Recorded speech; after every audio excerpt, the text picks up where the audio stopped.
You've been lied to about Victorian housemaids. Novels and television dramas have shown you tidy uniforms, a polite curtsy, maybe a little soot on the cheek for charm. They never told you about the bone-deep cold, the raw skin, the smell of damp wool and chimney smoke that clung to every breath you took. They didn't show you the blisters from endless scrubbing, the hunger that gnawed at you while you served roast beef to others, or the quiet humiliations delivered with a smile from your betters. Tonight, you're not getting the polished costume drama. You're stepping into the real thing, the version so uncomfortable, so exhausting, and at times so degrading that it rarely makes it into polite conversation. And it all starts before the sun even thinks about rising. The hallway outside your narrow attic room is pitch black when you open your eyes.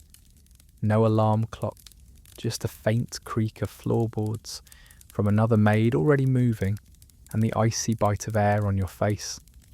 It's 4:30 in the morning, but the house expects to wake to warmth and order, and that means you've got hours of unseen work ahead before anyone of status even stirs. Your bed is nothing but a thin straw mattress under a wool blanket that smells faintly of mildew. The cold has seeped into the fabric overnight, so when you swing your feet to the bare boards, the chill hits you like a slap. You dress in the dark chemise, petticoat, the coarse black dress that scratches your skin, and finally, the starched white apron, already yellowing at the edges no matter how hard you scrubbed it last week. The air is heavy with the smell of yesterday's ashes. You light your candle and make your way down the servants' staircase, the wood icy under your thin-soled shoes. Somewhere below, the scullery maid is already rattling pots. You pass her in the dim kitchen, nodding without a word. You both know talking wastes precious minutes. Your first task, fireplaces. In the master's drawing room, the grate is choked with ash from the night before. You kneel on the hearth, fingers numb as you scrape out the residue into a bucket, the black dust coating your hands, working its way into the cracks of your skin.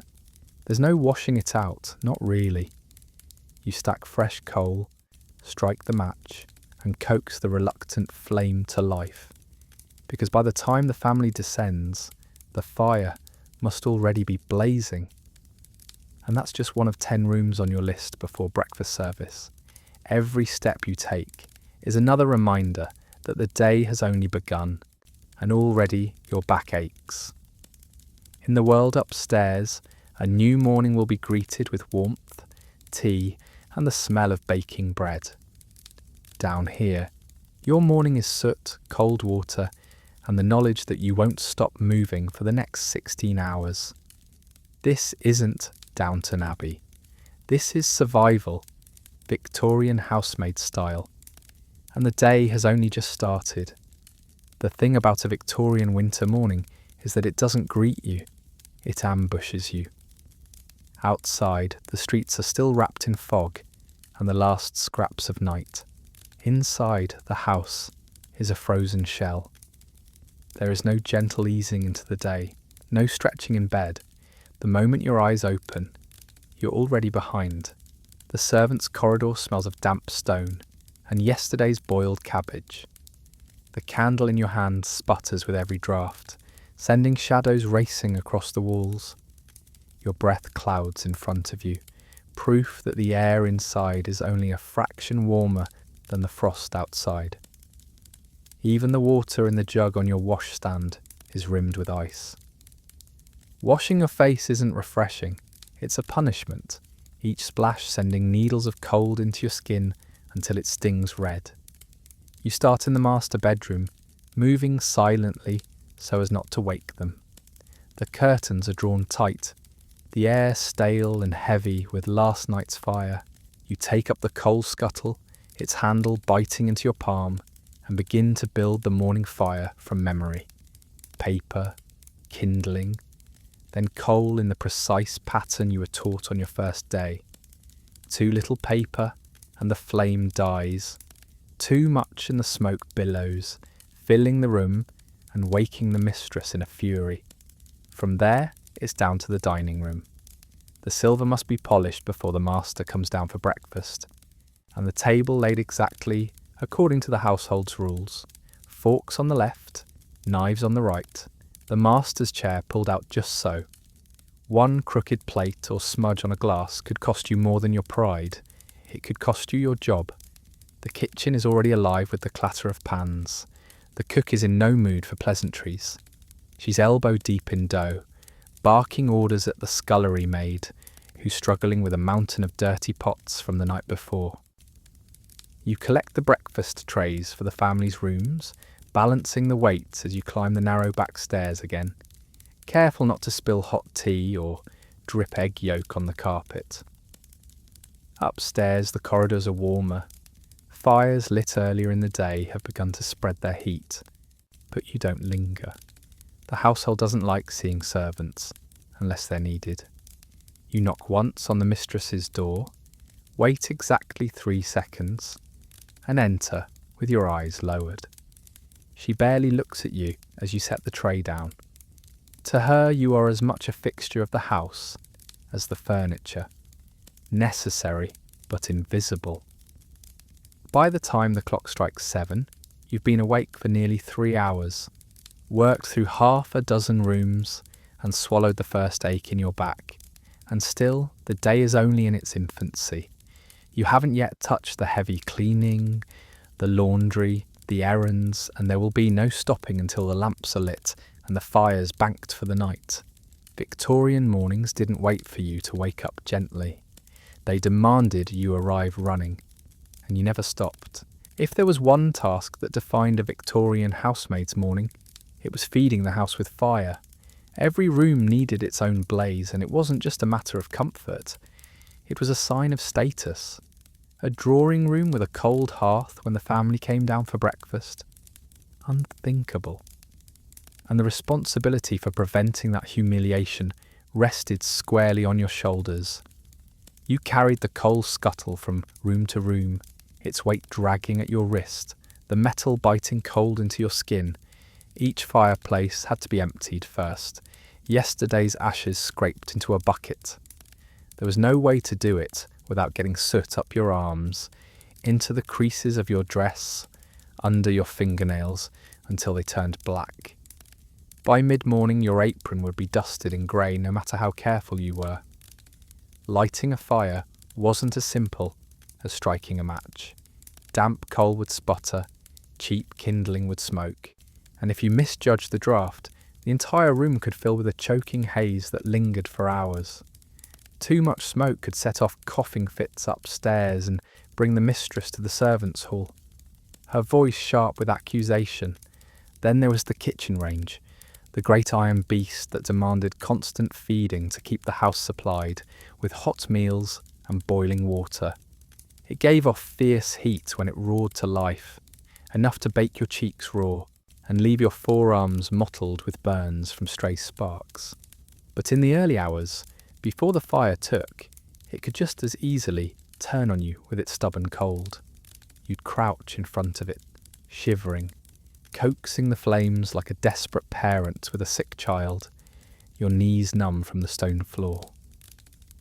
The work was filthy and dangerous. Chimneys were never perfectly clear, and the fine black soot you inhaled clung to your throat, scratching with every breath. More than one maid developed a housemaid's cough that never went away. Others carried pale scars where hot cinders had landed on their arms or necks. You learned to keep your headscarf tight, not for modesty, but to keep embers from catching in your hair. And yet, the fires were invisible work. No guest would ever thank the maid who had risen before dawn to ensure their slippers were warmed by the hearth. If the fires burned well, it was simply expected. If they failed, it was a mark against your competence, one more reason for the mistress to remind you that 100 girls would gladly take your place. By the time the last hearth was lit, you'd already been on your knees in half the rooms of the house, your back aching, your hands raw, and just when you thought you could straighten up and breathe, the real cleaning began. If the fires were the house's lifeblood, cleaning was its constant surgery, and you were the surgeon who could never put down her tools. The moment the hearths were glowing, the rest of the day became a battle against a tide of dirt that never truly receded. Victorian homes were dust factories.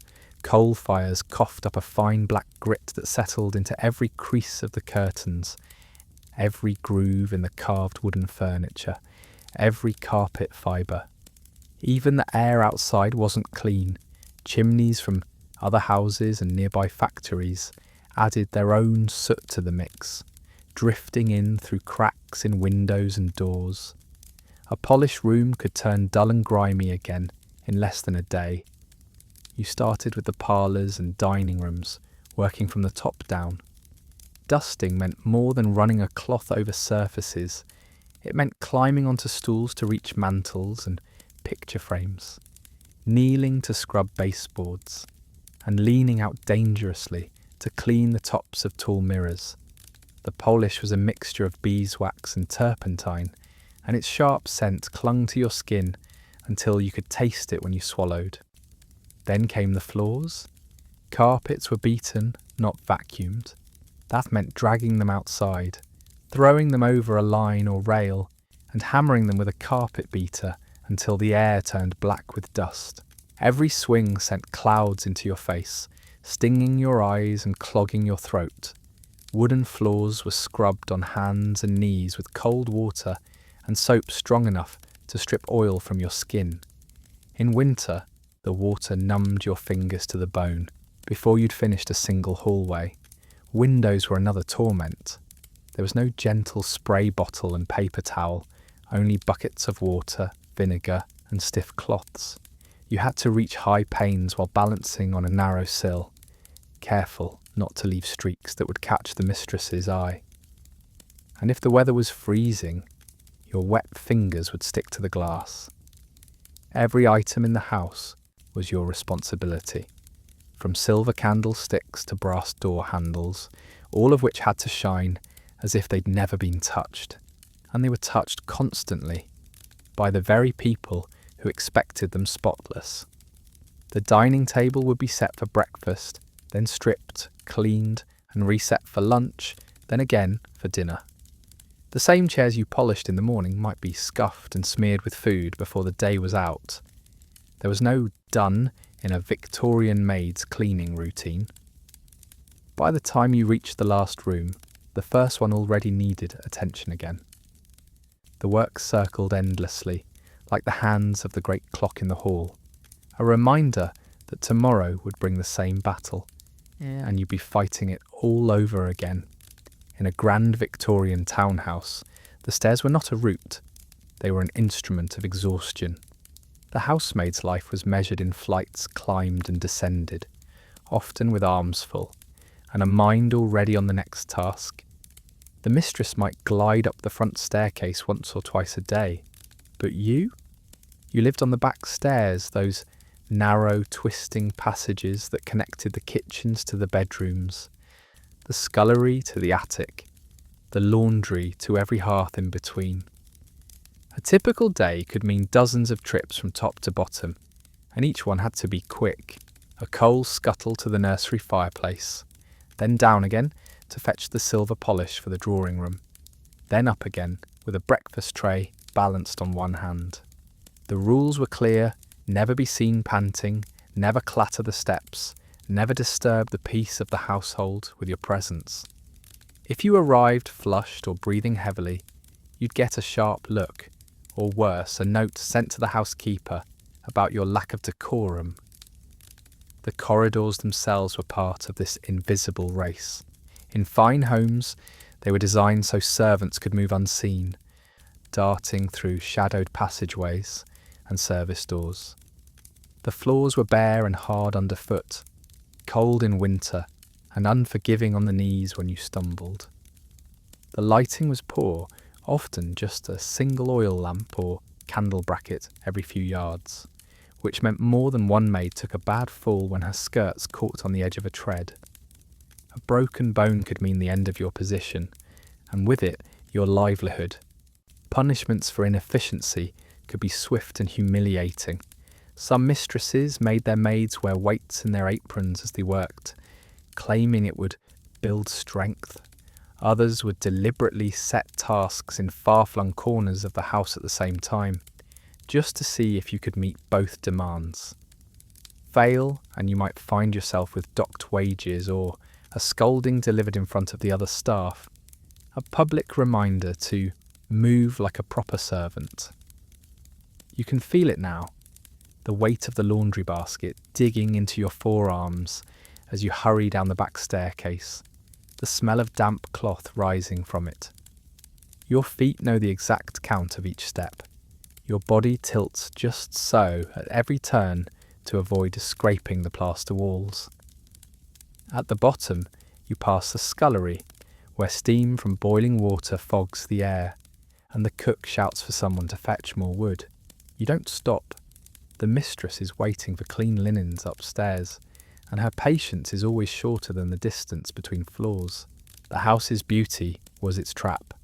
Every tall ceiling, every polished banister meant more height to climb, more space to traverse, more weight to carry.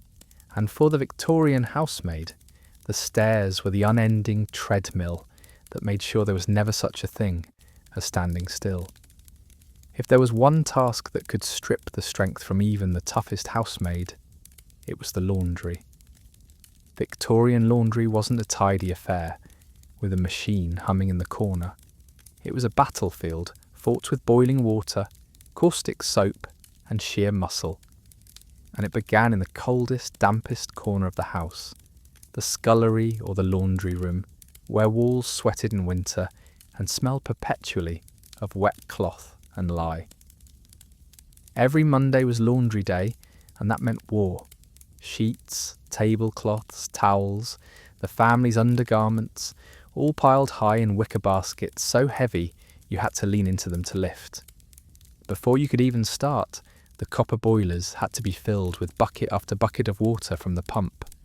Then the fires beneath them were lit, and soon the air turned thick and wet, hot enough to make you dizzy, yet still carrying that damp chill that settled in your bones. The washing itself was brutal. You bent over the washtub, scrubbing fabric against the ridged washboard until your knuckles split and your back screamed. Soap back then wasn't gentle. It was a harsh alkaline block that burned tiny cracks into your hands. If you were careless, it could even take the skin clean off your fingertips. The smell was sharp enough to sting your nose for hours after you'd finished. There were rules, so many rules. Linen had to be pure white, with no yellowing at the edges. A single greyish mark, a stubborn stain left in the master's shirt cuff, could earn you a reprimand from the housekeeper, or worse, the mistress herself. Some households demanded starch so stiff in their collars and napkins that folding them felt like bending thin sheets of metal. And if a garment was damaged, torn by too much scrubbing or scorched during ironing, it could mean docked pay or dismissal if it was expensive enough. Ironing was its own kind of torment. The heavy irons, made of solid metal, were heated directly on the stove, their handles so hot you had to wrap them in cloth to hold them. They cooled quickly, so you worked in a frantic rhythm. One in your hand, one heating, swap, repeat. A careless touch left a burn mark on the fabric, or your skin. Both were your fault, and both left scars. And then there were the stories, like the laundry maid in Bath who collapsed on the cobblestones while carrying a basket of wet sheets up from the drying yard. She'd worked 12 hours without stopping. Or the young scullery girl in London who lost her place after a bar of soap slipped from her hand into the copper, staining the entire load with a greasy film. The mistress called her clumsy and sent her away with no reference, which in service was a sentence as good as ruin. Now picture yourself there, the steam rising in great clouds around you, the air so thick it clings to your eyelashes, the weight of a sodden sheet pulling at your arms as you wring it out.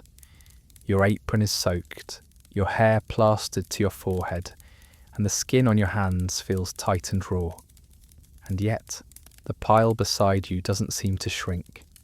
Because in a Victorian laundry, the work only ends when the last item is boiled, scrubbed, rinsed, wrung, dried and pressed. No matter how many hours it takes. The kitchen was the engine room of a Victorian household. Always hot, always loud, and always in motion. For a housemaid, stepping into it was like entering another world, one ruled not by the mistress, but by the cook. And if the mistress was stern, the cook could be downright terrifying. In a large home, the cook was often second only to the housekeeper in rank among the female staff, and she guarded her domain with the same ferocity a captain guards his ship. Every surface, every pot, every spoon had its place. Touch the wrong thing without permission, and you'd hear about it in front of everyone. Yet a clever maid learned to stay in her good graces, because a cook's word could carry weight when it came to the housekeeper's ear. Work in the kitchen began hours before the family's first meal.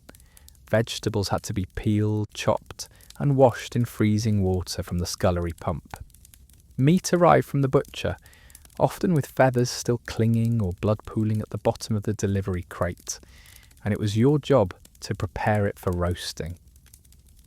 The kitchen floor was a hazard in itself, slippery with fat near the range, gritty with flour near the baking table.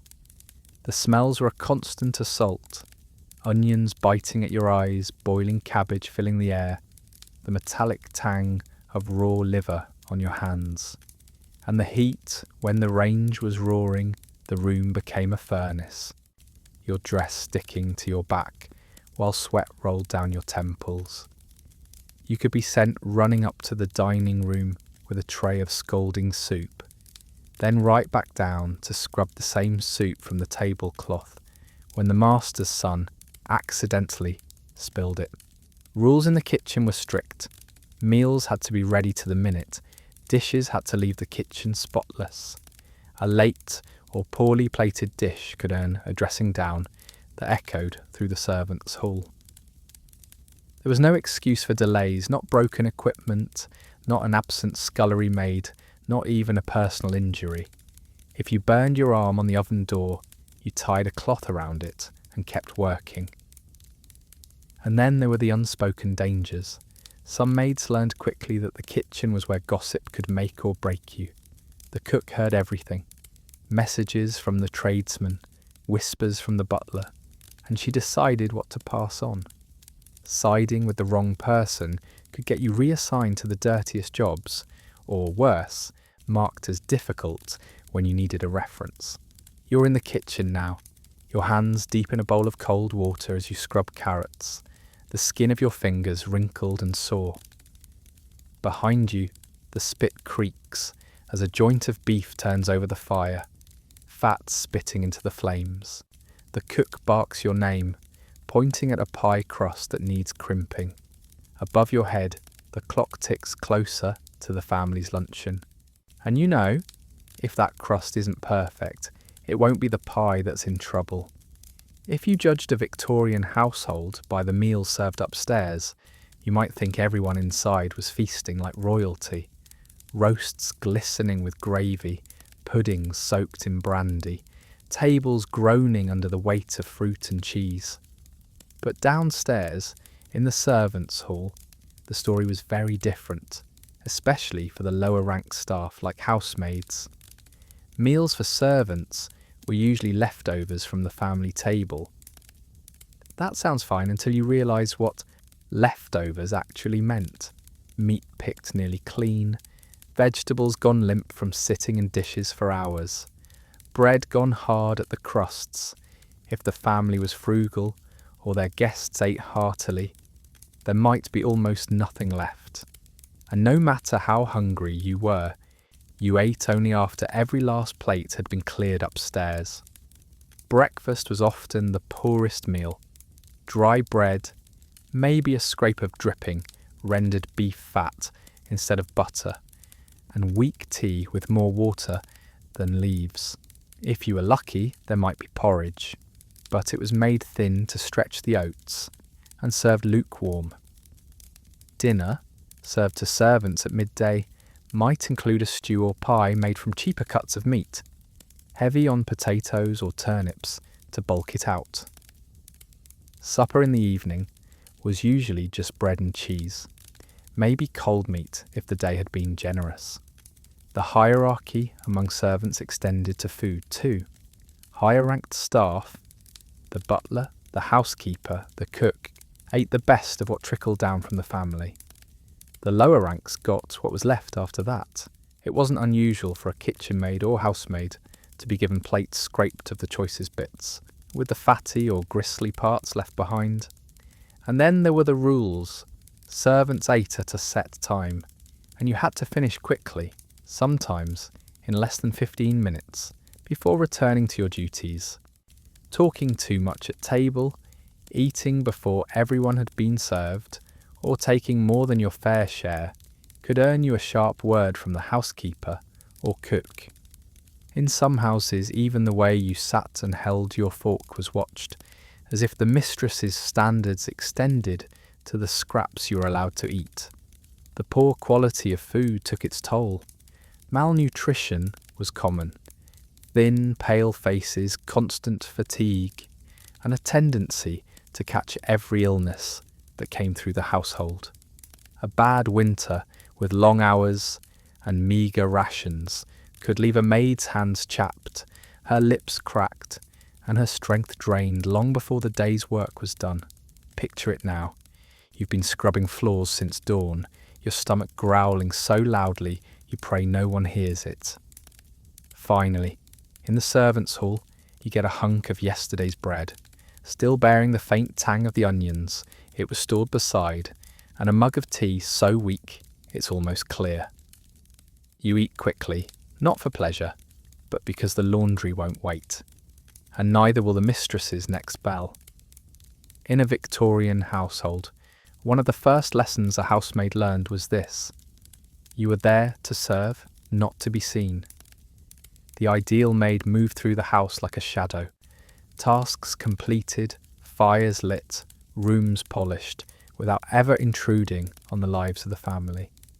The only time your presence was acceptable was when it was requested, and even then, your eyes should be downcast, your voice quiet, your steps silent. This invisibility was more than just etiquette, it was a rigid social barrier. Servants' corridors, back staircases, and separate entrances existed precisely so the household could function without the lower orders ever appearing in the main halls unless summoned. If you happened to cross paths with the master or mistress unbidden, you stepped aside, pressed yourself against the wall, and waited silently until they passed. There were punishments for breaking this unwritten code. Being caught chatting in the main hallway, lingering in a family room, or even making eye contact at the wrong moment could earn you a sharp reprimand from the housekeeper. In stricter homes, a single incident might be recorded in the service log, a black mark that followed you to your next position, and without a good reference, your career in service could be over before it began. Some rules bordered on the absurd. In certain households, servants were forbidden from speaking directly to the master, unless spoken to first. If you had a message, it had to go through the butler or the housekeeper, even if the master was standing right in front of you. In others, you couldn't walk through the same doorway as a family member. You had to wait until they were gone, no matter how urgent your work. There are stories of mistresses who enforced these rules with theatrical cruelty. One London housemaid recalled being ordered to turn her face to the wall whenever she passed her employer on the stairs. Another remembered being dismissed on the spot for entering the dining room to clear plates before the guests had left, spoiling the mood. Imagine it. You've been sent to polish the brass in the main hall. You're kneeling, rag in hand, when you hear footsteps, soft, deliberate, unmistakably belonging to the mistress. Your heart lurches. You rise too quickly, rag still clutched in your fist, and step aside, eyes down. She passes without a word, her perfume lingering in the air, but you know she saw the smudge on your apron and the faint trace of coal dust on your cheek. You'll hear about it later, from the housekeeper in private, in that low, cold tone that says your position is hanging by a thread. The invisibility was the paradox of service. The better you did your job, the less anyone noticed you. And if they noticed you for the wrong reason, it could be the last day you walked those polished halls. For a Victorian housemaid, your reputation was as fragile as the fine china you dusted, and just as easy to shatter. The household didn't just own your labour, it laid claim to your morals, your habits, and even your private life. Every step you took was observed, weighed, and silently recorded by those above you. Mistresses prided themselves on running respectable homes, and that meant their servants had to embody that same respectability, or at least the appearance of it. A single rumour of impropriety could stain not just your own name, but the household's, and that made you a liability, and liabilities were swiftly removed. Rules were blunt and unforgiving. No lingering at the servants' entrance talking to delivery boys. No correspondence with men without the housekeeper's approval. No unexplained absences from your quarters after dark. If you were caught accepting gifts from a tradesman or chatting with a footman in a shadowed corridor, you could be accused of loose behaviour, whether or not anything improper had occurred. And the watching eyes weren't just the mistresses. Other servants could be as dangerous as the family, especially those eager to curry favour with the higher ranks. A jealous kitchen maid might whisper to the housekeeper that she saw you in conversation with a man outside.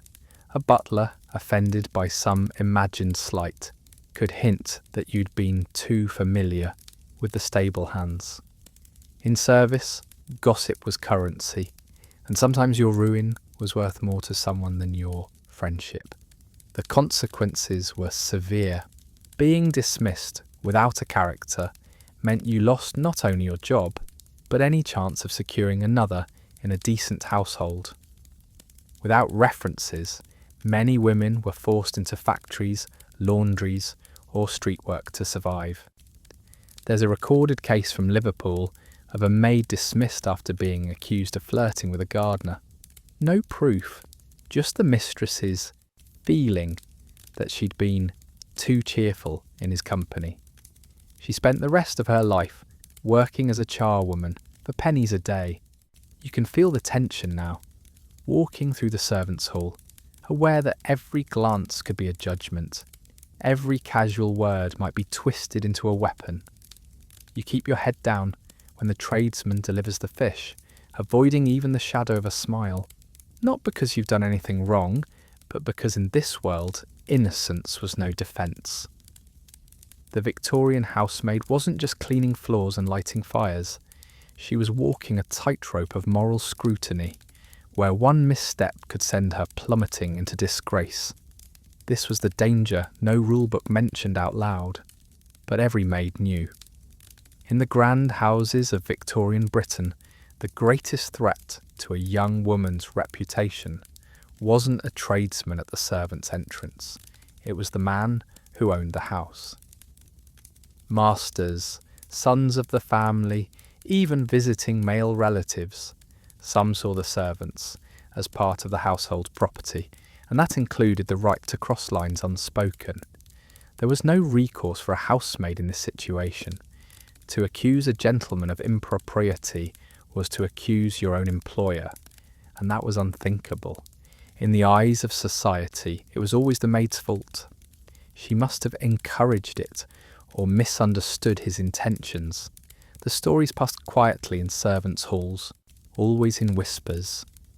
A maid called up to the master's study late at night for extra work and returning pale, eyes fixed on the floor, A new girl dismissed suddenly after only a month, sent away with no character, and a small envelope of money. Hush money, though no one called it that. In some houses, older maids took it upon themselves to warn the younger ones, telling them to avoid certain corridors at certain hours, or to never under any circumstances be alone in the library when the master was home. There are recorded cases tucked away in old court documents where pregnancies among servants were quietly dealt with behind closed doors.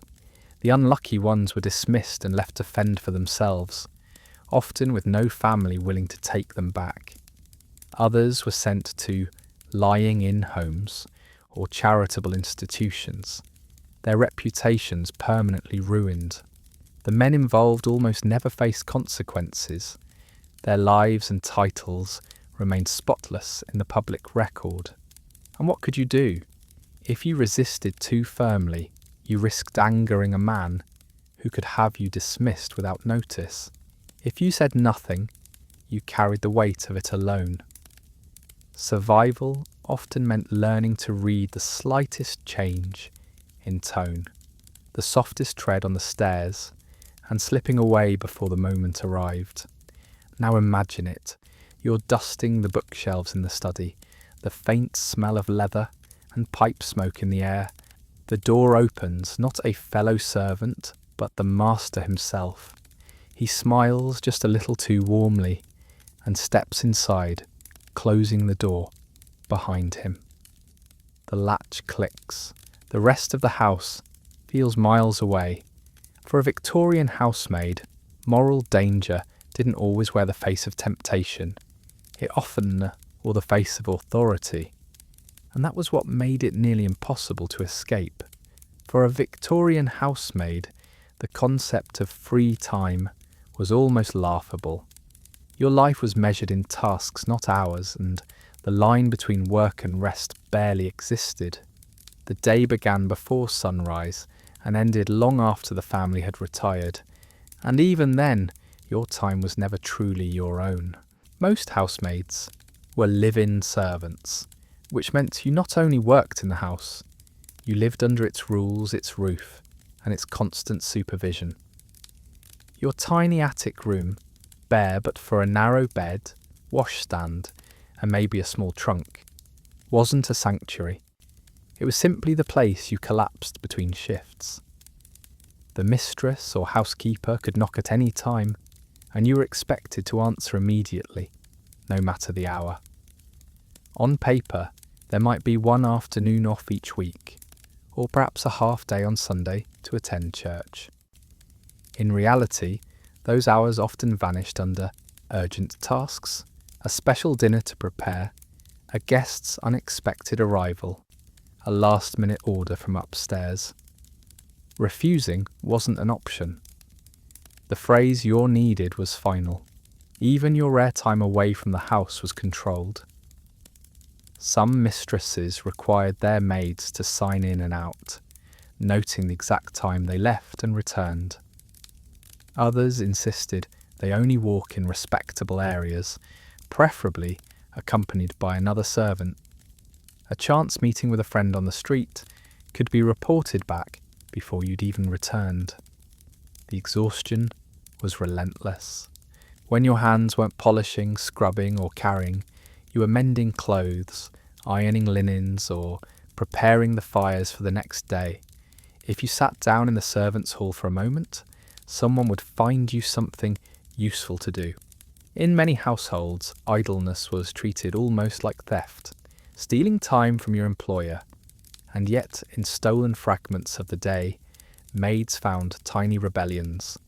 Reading by candlelight long after lights out, sharing a whispered joke with another servant in the corridor, writing letters hidden inside the folds of a laundry pile.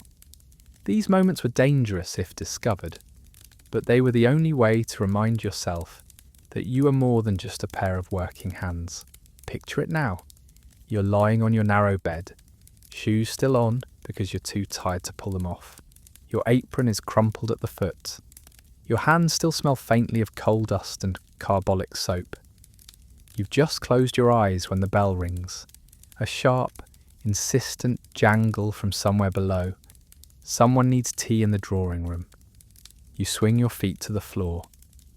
The day isn't over until they decide it is. Victorian housemaids didn't need a doctor to tell them their work was destroying their bodies. They could feel it every morning when they tried to get out of bed. The aches and pains were constant companions, but in service there was no sick leave, no workers' compensation, no safety net. You worked until you physically couldn't, and by then it was usually too late. The injury started small. A blister from scrubbing floors, a burn from the kitchen range, a sore shoulder from hauling coal. But day after day, year after year, the damage built up. Kneeling on hard floors wore down cartilage in the knees. Hauling buckets up and down staircases strained the lower back until it seized. Constant lifting and wringing laundry left wrists permanently swollen and aching. And then there were the accidents, slips on wet stone steps, fingers crushed under heavy irons, hands scalded by boiling water while trying to wrestle a copper lid into place. One wrong move with a coal shovel and a hot ember could land in your shoe, burning through leather and skin before you could react. There are accounts in servants' diaries of girls losing toenails from such burns, hobbling for weeks without telling the mistress for fear of being dismissed. Illness was just as cruel. The cold, damp servants' quarters were breeding grounds for respiratory problems. Housemaid's knee and laundrymaid's shoulder were real medical terms, early forms of repetitive strain injury. Tuberculosis, pneumonia, and chronic bronchitis were common killers, especially in cities where coal smoke filled the air inside and out. But the worst part, you were expected to work through it. A fever wasn't a reason to stay in bed. It was a sign you should sweat it out while polishing silver. A twisted ankle might get you reassigned to less mobile work for a few days, but never actual rest. Only when you collapsed outright would the household even consider sending for a doctor, and often the cost came out of your wages. Imagine it. Your back is a tight knot of pain from hauling a copper full of boiling linens. Every breath is shallow because your chest rattles with a cough you've had for weeks. The mistress's bell rings. You stand slowly, every muscle protesting. The pain doesn't matter. The house doesn't stop for your suffering, and neither can you. For many Victorian housemaids, the work didn't just make them miserable, it shortened their lives. A broken body meant no job, and no job meant no survival. That was the cruel arithmetic of service. If the heavy labour of service wore down a housemaid's body, the constant drip of humiliation chipped away at her spirit. Victorian service wasn't just about doing the work, it was about knowing your place and being reminded of it every single day. The rules of deference were everywhere. You entered a room only after knocking, then waited until you were spoken to. You stood when the mistress entered, no matter how exhausted you were. You addressed family members with the proper titles, never by first name. And if you forgot any of these rules, the correction would be public, sharp, and deliberate, meant to remind you that you were not, and never would be, their equal. Some mistresses enjoyed flexing this power in small cutting ways. A request for tea might be followed by a remark about your rough hands or country accent. They might call you by the wrong name on purpose, or pretend to forget you'd already completed a task just to make you do it twice. It wasn't always anger, it was often boredom. The petty cruelty of someone who had the power to make another person's day harder simply because they could. Then there was the testing. Some households left a small amount of silver in plain view to see if the servants would touch it. Others deliberately smeared a mantelpiece with a finger to to check if it was dust-free after cleaning. You could pass 100 tests without praise but fail one, and it would be written into your record. The mental toll was immense. You learned to swallow every retort to keep your expression neutral, no matter what was said to you. Anger could cost you your job. Tears could mark you as overly emotional and unsuitable for service. Even illness or fatigue had to be hidden. Showing weakness invited scrutiny and gossip. And yet, housemaids had to maintain an odd kind of pride. Your appearance reflected on the household. Your apron had to be spotless, your cap pinned perfectly, your dress in good repair, even if you'd been crawling under furniture to scrub floors. The contradiction was endless. You were to be invisible, but also immaculate, silent, but also instantly responsive. Picture it now. You're serving tea in the drawing room, the cups rattling slightly on the tray because your arms ache from a morning of polishing brass. The mistress takes her cup, pauses, and looks at your hands. "Have you been using soap, girl?" They look coarse. You murmur an apology, eyes lowered, knowing full well those coarse hands are the very reason her silver glitters and her linens smell of lavender. For many maids it wasn't the 12-hour days or the endless stares that finally broke them. It was the steady erosion of dignity, the slow realization that in this house you could give everything and still be treated as nothing. For most Victorian housemaids, rebellion was unthinkable. The risks were too high. A lost job meant no wages, no reference, and possibly no home. But every so often someone decided that enough was enough, and the results were often whispered about in servants' halls for years afterward. Some acts of defiance were small but sweet. A maid might deliberately polish the master's boots with a dab of goose fat so they looked fine indoors, but gathered dust the moment he stepped outside. Another might add an extra pinch of salt to the mistress's tea, or starch a pillow so stiff that the lady of the house complained of a sore neck for days. These were petty revenges, invisible to anyone but the victim, and that was the point. Others were bolder. There's a record from a London townhouse in 1874 where a maid, after enduring months of insults, swapped the mistress's prized silver cutlery for tin imitations and left the real set hidden behind the coal scuttle. It was discovered only after she'd vanished, likely on a train north, with her final wages in her pocket. Sometimes the rebellion wasn't subtle at all. In one notorious case from Manchester, 2 housemaids walked out together in the middle of a dinner party, leaving the family without service for their guests. The next day they were on a train to Liverpool, where they'd secured jobs in a less strict household through a friend. The family's humiliation was so great they never spoke of it publicly, but such stories were the exception. Most rebellions ended badly for the servant. A maid caught talking back could find her box packed and placed outside by sundown. Those suspected of theft, whether guilty or not, might have their names passed around to other households as a warning. And in a world where a reference was your lifeline, that was as good as a death sentence to your career. Still, the temptation to push back was always there. Picture it. You're scrubbing the floor, the mistress standing over you, criticising each stroke of the brush. Your knees ache, your hands are raw, and you've been up since before dawn. A dozen biting replies sit at the edge of your tongue.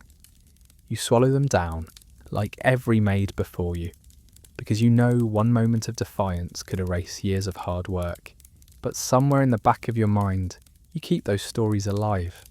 The girl who left with the silver, hidden in the coal. The pair who walked out mid-party. Proof that even in the most rigid households, someone, somewhere, had the courage, or desperation, to say, enough. In the Victorian world of domestic service, your reputation was everything.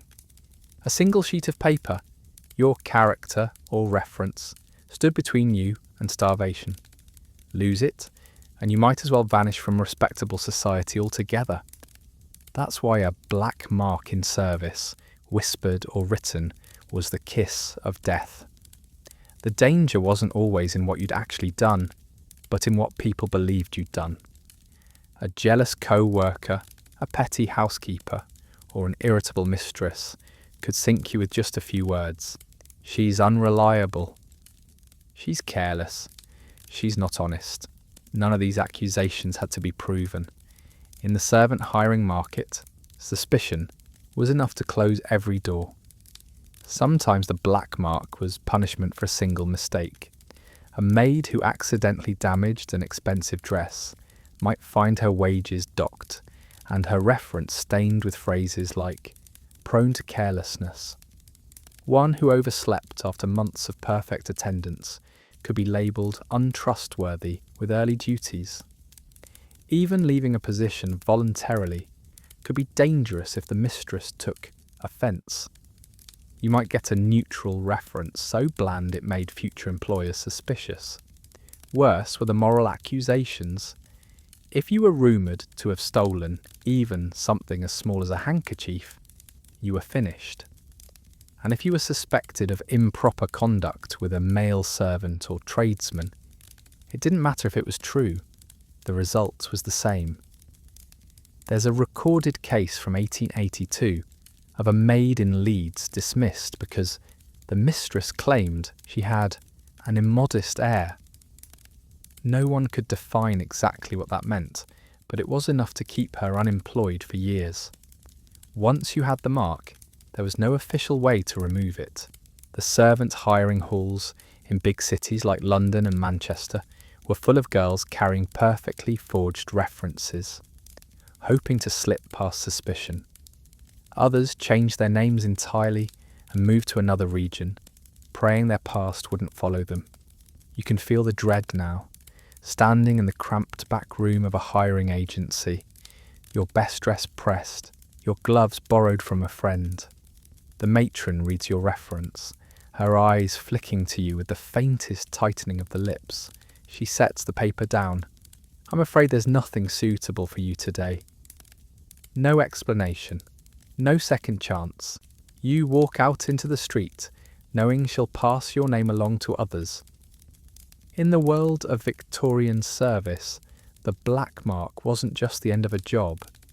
It was the erasure of your future, and it could come from a single sentence in the wrong ear. For some Victorian housemaids, the weight of service became unbearable. The endless hours, the rigid rules, the humiliation, and the constant fear of mistakes, it all built like steam in a kettle. And every now and then someone decided they couldn't take another day.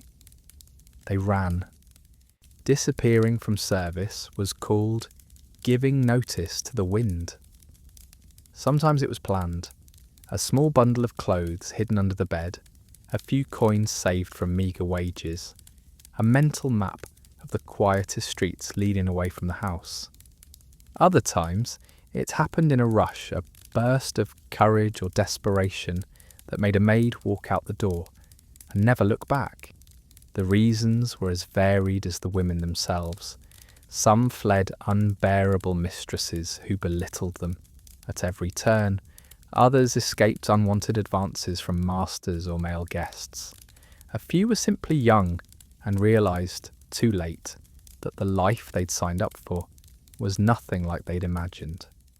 There are diary entries from fellow servants describing the sudden emptiness of a bed in the attic, the pillow still warm, the sound of footsteps on the stairs fading into the night. But the risk was enormous. Walking away without notice almost guaranteed the loss of your reference. Word could spread quickly through the network of housekeepers, butlers, and hiring agents. In some cases, families reported absconded servants to the police, especially if anything valuable was missing, whether or not the maid had taken it. Many who ran didn't have a plan beyond somewhere else.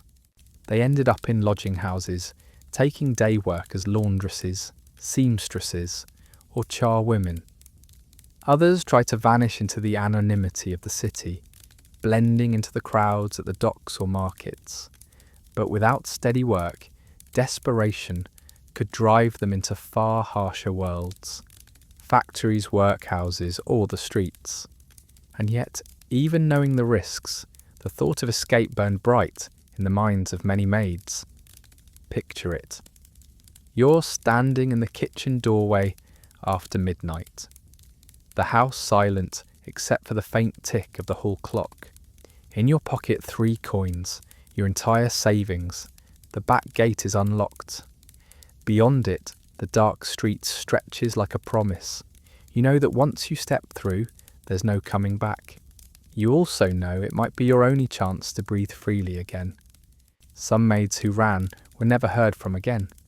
Others, remarkably, landed on their feet, finding kinder households, or leaving service entirely to marry or start small businesses. But every escape began the same way, with a moment when fear of the unknown seemed smaller than the misery of staying. For many Victorian housemaids, the house they served in became the place they died. Service was a lifetime occupation for some women, especially those without family to return to, and while a few lived long enough to retire, many never made it that far. Their final days passed quietly, hidden behind the same walls they had scrubbed and polished for years. Illness could strike at any time, and the conditions of service made recovery unlikely. A cold caught on a draughty staircase might turn into pneumonia within a week. A small cut from a kitchen knife could fester, infection spreading before anyone realised how serious it was.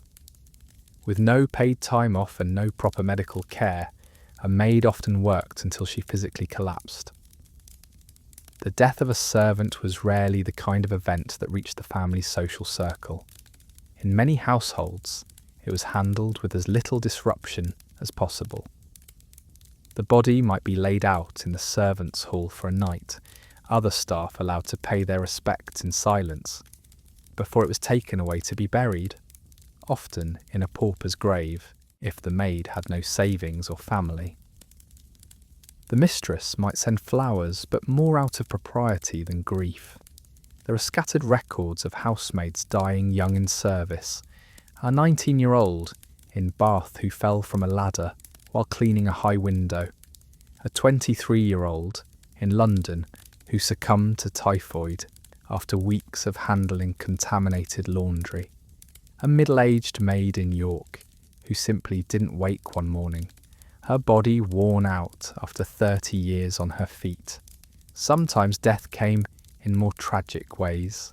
Servants who worked in the city were especially vulnerable to outbreaks of cholera, influenza, and tuberculosis. In overcrowded servants' quarters, one sick bed could quickly become 3 or 4. Households might send the sickest away to avoid contagion, which often meant leaving them in charitable hospitals to die alone. Imagine it. You're lying in your narrow attic bed, the ceiling sloping above you, the faint smell of coal smoke drifting up from the kitchen. Your chest is tight, every breath an effort. You hear the bells downstairs ringing for someone else to work, because the house doesn't stop for sickness or for death. You know, as your eyes close, that the rooms you've kept spotless will be walked by another maid soon enough. Your own years of labour reduced to a name scratched into a parish record. In the world of Victorian service, a housemaid's death was rarely a grand tragedy. More often, it was just another change in the roster, quiet, efficient, and quickly forgotten by all but the few who scrubbed beside her. For the rare Victorian housemaid who managed to survive decades of service, old age brought its own kind of hardship. There were no pensions for servants, no retirement funds, and no formal system to provide for those who could no longer work. When your strength faded and your hands could no longer polish, scrub, or carry, you were faced with a simple brutal question. Where will you go? Some stayed on in their households, in reduced roles, perhaps minding the fires in winter, peeling vegetables, or mending linens, earning smaller wages and doing lighter work. These women were sometimes referred to as charwomen or daily helps, a polite way of saying they were too old for the heavy labour, but too loyal or pitiful to cast out entirely. Others weren't so fortunate. If you had no family to take you in, and the household couldn't justify keeping you, you were sent away with your final wages, and, if you were lucky, a small parting gift, a dress, a Bible, perhaps a brooch, but these tokens didn't pay rent or buy food. Many retired servants ended their days in almshouses or charitable institutions, relying on donations to survive. There are few recorded cases of long-serving maids whose devotion earned them a degree of comfort in old age. One woman in Surrey, after 45 years in the same house, was given a small cottage on the estate to live out her final years. Another in Yorkshire received a modest annual allowance from the family she'd served since girlhood. But these were exceptions, acts of rare generosity in a system that otherwise discarded the worn out like broken tools. The toll of the work was visible in these women, bent backs from years of hauling coal scuttles, gnarled fingers twisted from endless scrubbing, faded eyes strained from sewing by candlelight. The years in service left their mark in every limp and every cough. Imagine it. You are 60 years old, moving slowly through the servants' hall where you once darted about as a girl. Your hair, once hidden neatly under a cap, is streaked with grey. The younger maids rush past you, carrying trays and firewood, just as you once did. The mistress greets you politely, but with that faint air of detachment, as though she's already imagining the day you won't be there at all. You know the truth. Your life has been tied to this house, and when you leave it for good, the world outside will feel like another country. For most Victorian housemaids, retirement wasn't a golden reward for years of loyalty. It was a slow fade into poverty, dependence, or obscurity, and that was if they lived long enough to reach it. For many Victorian housemaids, the life they endured wasn't just their own. It was a path laid out for their daughters before those girls could even walk. Domestic service was one of the few occupations open to working-class women, and in countless families it became a grim tradition passed from mother to daughter, like an inherited burden. If you were born to a woman in service, your early years often unfolded in someone else's household. Some mistresses allowed a trusted maid to keep her infants nearby, but more often, children were sent to live with relatives or in the care of other working-class women. Still, the expectation was clear. When you were old enough, sometimes as young as 12, you would go into service yourself. For mothers still in employment, the connection between their work and their daughters' futures was unbreakable. A good reputation in service could help secure a place for your child in another household. Conversely, a mother's black mark could doom a daughter's prospects before she'd even had a chance. In some households, daughters were taken on as scullery maids or kitchen helps where their mothers worked, starting at the very bottom. The logic was practical. The family already knew them, and their mothers could train them in the house's routines. But this also meant years of being watched more closely than other servants, any slip seen as a reflection on the parent as well. The cycle was hard to break. The wages from service were meagre, but for many families, they were essential. A daughter who dreamed of factory work, shopkeeping, or even teaching would often be told those jobs were unsuitable or unstable for someone of her station. Service, for all its hardships, was seen as respectable, at least from the outside, and so the pattern repeated. Mothers wore their bodies down in the kitchens and corridors of the wealthy, only to watch their daughters take up the same aprons, carry the same coal scuttles, and learn the same careful invisibility. There are oral histories from the late Victorian period in which women recall scrubbing floors beside their mothers, using the same worn brushes, in the same houses, decades apart. Picture it: a narrow servant's room in winter, a mother mending her daughter's dress by lamplight. The girl, barely in her teens, listens as her mother teaches her how to answer a bell properly, how to curtsy without looking clumsy, how to keep her eyes down when the mistress speaks. Outside, the frost creeps along the window pane, and the future feels as cold as the night air. For these women, domestic service wasn't just a job.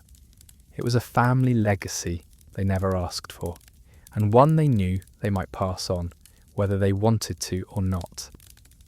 When war came, whether the Crimean in the 1850s, the Boer in the 1890s, or the Great War at the dawn of the 20th century, it didn't free Victorian housemaids from their duties.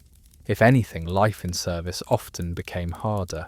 War might take away the men of the household, but it also took away resources, food supplies, and sometimes even fellow servants. The work left behind didn't vanish.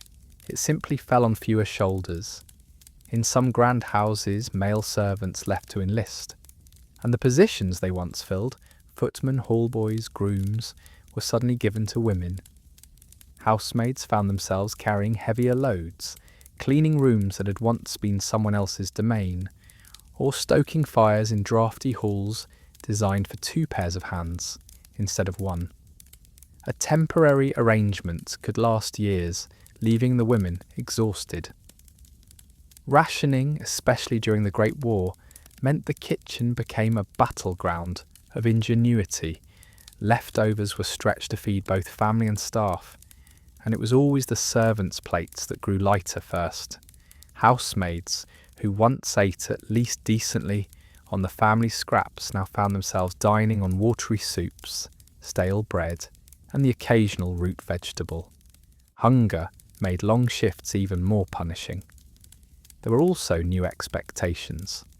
In patriotic households, maids were encouraged or ordered to knit socks, roll bandages, and prepare parcels for soldiers in their spare time. This voluntary work was on top of the already crushing daily routine. Some were even sent to assist in charitable soup kitchens or nursing wards, then returned to their regular duties without rest. And while the streets outside buzzed with the energy of war, parades, recruiting drives, returning regiments, the servants' hall remained a world apart. A maid might hear of great victories or terrible losses only in snippets overheard when delivering tea trays. Yet war touched her life in other ways. The absence of a stable boy meant she now mucked out stalls herself. The lack of coal deliveries meant shivering through winter nights, because the fires upstairs took priority. There are accounts of housemaids during the Boer War being told they were lucky to be safe indoors, even as they worked from dawn to midnight, for the same meagre pay. One memoir recalls a mistress insisting the servants be grateful for their lot, while she complained of the difficulty of finding fresh oranges for her breakfast. Imagine it. You're polishing the silver while outside the window, a marching band plays for a regiment heading to the docks. The other servants pause to listen, but you keep working. The mistress has guests tonight, and the drawing room must be spotless. War or no war, the bells still ring. For housemaids, war didn't mean freedom or glory. It meant the same grind, only heavier, and with even less to keep body and soul together. In the public imagination, the dangers of service often came from above, from cruel mistresses or predatory masters. But for many Victorian housemaids, the more immediate threat came from those who worked beside them. Servants lived in tight quarters, shared exhausting schedules, and navigated strict hierarchies that could turn colleagues into rivals. The servants' hall had its own pecking order. At the top were the butler and housekeeper, then came the cook, senior maids, footmen, and only then the junior housemaids and scullery girls. For those at the bottom, any misstep could be punished not only by the employers but by the servants above them. A senior maid might borrow your cleaning cloths and leave you scrambling to finish your duties. A cook in a bad mood could forget to set aside your share of supper. Sometimes the danger was less petty and more personal. Footmen or grooms, often young men with more freedom than maids, could be charming one moment and threatening the next. A maid who rejected unwanted advances risked being gossiped about or outright lied about. A malicious rumour from a fellow servant could end your employment just as quickly as one from upstairs. There are recorded cases of thefts in households where a guilty servant planted the stolen items in another's trunk. If the housekeeper discovered them there, the accused had little chance of defending herself. Without witnesses or proof, her word counted for almost nothing against the accusation. Even friendships could be dangerous. If you grew too close to another servant, others might assume you were conspiring, or worse, romantically involved in a way the household deemed improper. And once suspicion started, it rarely faded. Living conditions amplified these tensions.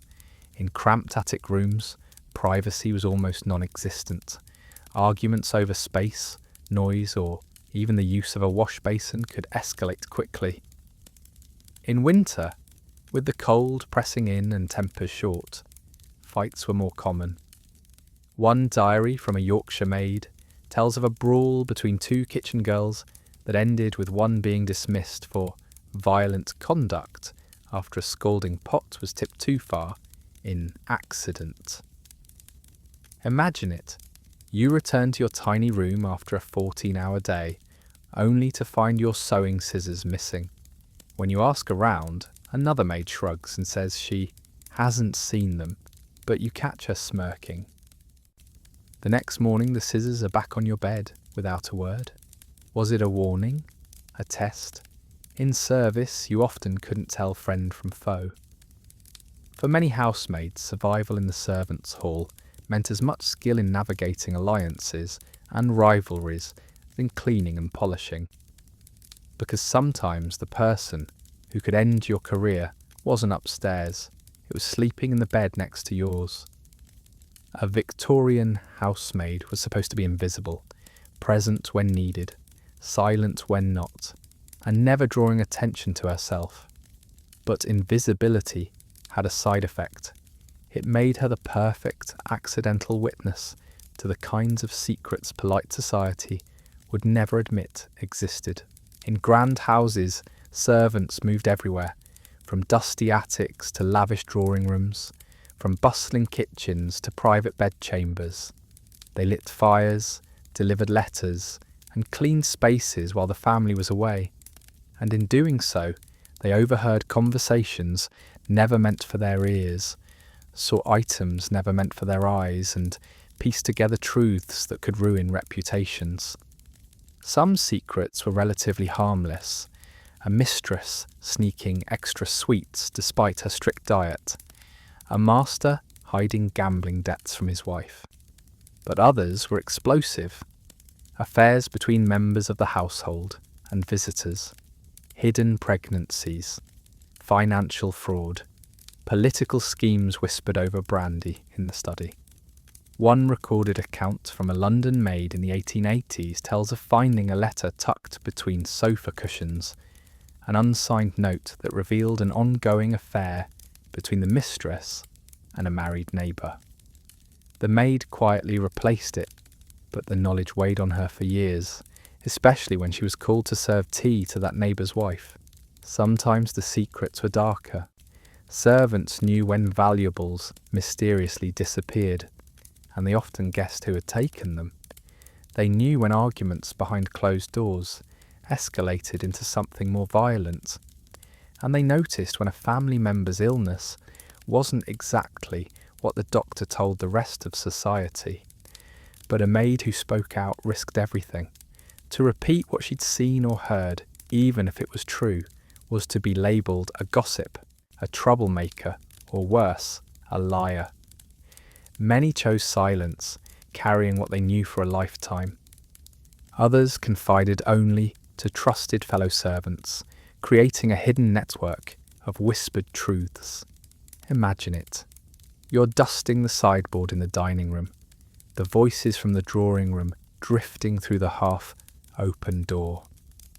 At first it's harmless chatter, then the tone changes, sharp, urgent. A name is mentioned, a sum of money, a threat.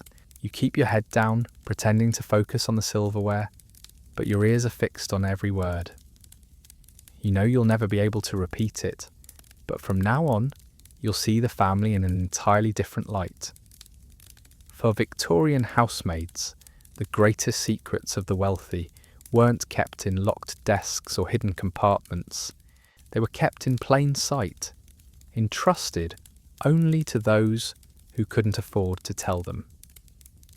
In the busy machinery of a Victorian household, the sudden disappearance of a housemaid was both shocking and, strangely, not uncommon. One day she was there, scrubbing steps, carrying coal, polishing silver, and the next, her narrow bed in the attic stood empty. Sometimes the reason was simple. She had run away, unable to bear another day of service, but other times the truth was murkier. The official story might be that she returned to her family or found a position elsewhere, yet no one in the servants' hall ever heard from her again. No letters, no sightings, just absence. The city streets outside the safety of the household walls could swallow a young woman whole. Those without money or connections were vulnerable to exploitation in lodging houses, factories, and worse. But there were whispers of darker fates, maids who knew too much or who found themselves in situations the household wanted to erase quietly. A maid dismissed without her wages could vanish into poverty within weeks. One who fell ill and was sent away for rest might never make it home. There are unsettling entries in old parish records. Young women listed as domestic servants found dead on the banks of the Thames, or buried in unmarked graves miles from the houses they served. Inquests sometimes ruled these cases as accidents or suicides, but fellow servants often suspected there was more to the story. Even in smaller towns, disappearances were handled discreetly. Families valued their reputation too much to have police tramping through the servants' quarters asking questions. A missing maid was simply no longer in service here, and life in the house carried on. New girls were hired, rooms reassigned, and the unspoken warning hung heavy. Don't ask, don't pry, imagine it. It's a damp autumn morning, and you come down the servants' stairs to find the kitchen strangely quiet. The scullery maid, who slept in the bed beside yours, is gone. Her apron hangs on its peg, her boots are neatly placed by the door, but she's nowhere to be found. By the afternoon, her name is no longer on the duty roster. The housekeeper says only, "She won't be returning." That night, lying in your narrow bed, you stare at the empty space beside you and wonder, did she leave? Or was she taken? For the Victorian housemaid, disappearance was a shadow that lingered at the edge of every day. It was a reminder that, in service, you could vanish without a trace. For every Victorian housemaid, there came a final day of service. Sometimes it was marked on the calendar weeks in advance. Your notice given, your replacement already hired. Other times it came without warning, a summons to the housekeeper's room, a curt explanation, and the instruction to have your box packed by evening. The mood of that last day depended entirely on the circumstances. If you were leaving by choice, perhaps to marry or join a kinder household, there might be quiet smiles from the other servants, even a shared cup of tea in the scullery before you left. The mistress might offer a handshake and a parting gift, an old dress, a Bible, a few coins in an envelope. But if your departure was forced, the air would be different. Cool glances, whispers that stopped when you entered the room. Your last duties still had to be done. Fires lit, rooms dusted, boots polished. Because no matter your reason for leaving, the house's needs came first until the very end. Some maids spoke of the strange sensation of tending the same objects they had for years, knowing they would never touch them again. The silver teapot that caught the morning light just so, the worn banister polished smooth by 1,000 hands, the hearth that always drew the family close in winter. When it was time to go, you gathered your few belongings into your box, a change of clothes, a comb, perhaps a folded letter from home, and any little keepsakes you'd managed to collect. Many households inspected these boxes before you left, checking for misplaced property. Standing there while your things were poured through was its own humiliation, even if you had nothing to hide. The moment of stepping out the door was often quieter than expected. No music, no farewell speeches, just the sound of the latch closing behind you. If you were lucky, another servant might slip you a hug or a whispered blessing. If not, your exit might pass unnoticed by anyone upstairs. Imagine it. You walk down the servant's path to the gate, your box balanced awkwardly in your arms. The air outside feels sharper, freer, and yet uncertain. Behind you, the house looms, windows glinting in the light. Inside, bells will still ring, floors will still be scrubbed, fires will still burn. You will be replaced within days, your name fading from memory as quickly as it scratched off the duty roster. For some, that last day was the start of something better, marriage, independence, or a gentler post. For others, it was the first step into hardship. But for all, it was the moment they ceased to belong to that house. The final page of a chapter written in soap, coal dust, and calloused hands.